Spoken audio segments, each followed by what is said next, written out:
കുമാരമംഗലം പഞ്ചായത്തിലെ ഏറ്റവും വലിയ തണൽ മരങ്ങൾ മുറിച്ചു മാറ്റിയിട്ട് ഇന്നേക്കൊരു വർഷം.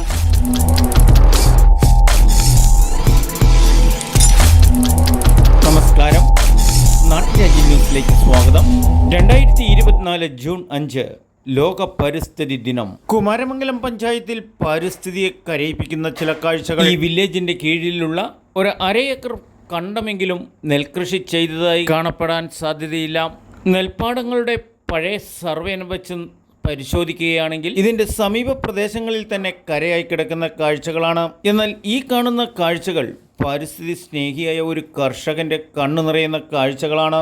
കുമാരമംഗലം പഞ്ചായത്തിൽ ഏറ്റവും പഴക്കമുള്ളതും ഏറ്റവും വലിയ മരങ്ങൾ നിലനിന്നിരുന്ന സ്ഥലമായിരുന്നു ഈ വില്ലേജിന് ചുറ്റും. എന്നാൽ ആരുടെയോ ദുരുദ്ദേശം ഉത്തരവാദിത്തപ്പെട്ട ഉദ്യോഗസ്ഥരെ തെറ്റിദ്ധരിപ്പിച്ചുകൊണ്ട് ദുരിത നിവാരണ പദ്ധതിയിൽ ഉൾപ്പെടുത്തി 5 ലക്ഷം രൂപയെങ്കിലും വില കിട്ടുന്ന ഈ പ്രദേശത്ത് തണലായി നിന്നിരുന്ന മരം കഷ്ണങ്ങളാക്കി ഇട്ടിട്ട് ഇന്നേക്കൊരു വർഷം.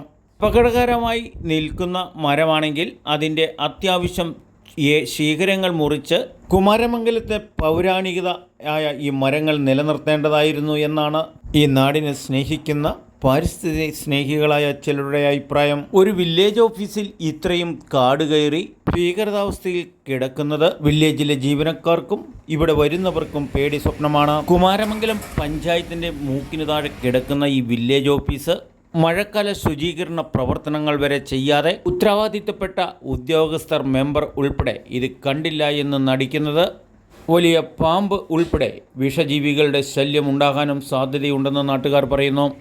സ്കൂൾ തുറക്കുന്നതുകൊണ്ട് നിരവധി കുട്ടികളും ഇതുവഴി പോകാനുള്ളതാണ്.